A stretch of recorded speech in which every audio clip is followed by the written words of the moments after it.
Ni saya nak tunjuk cara nak pulah absorber ni. Nak setting absorber ni tak payah pakai spanner. Pertama sekali eloknya pakai sarung tangan lah. Elok pakai sarung tangan lah sebab dia benda cerita. Saya dekat sini saya tak ada sarung tangan. Kain. Kain ada, pakai kain. Caranya pegang kat bawah ni, pegang dekat atas ni. Pulah. Macam tu. Senang.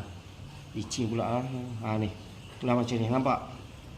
Nak apa ni, nak keras, nak lembut.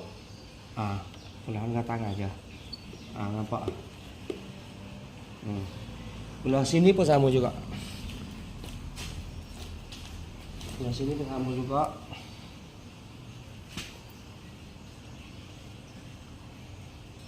Tak kaitkan kamu tak nampak.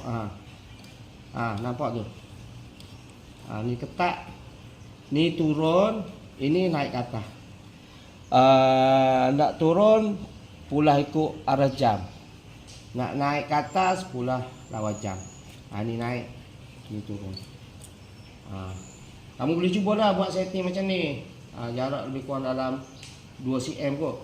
2 cm. Okey, itu saja. Semoga memberi manfaat kepada anda semua.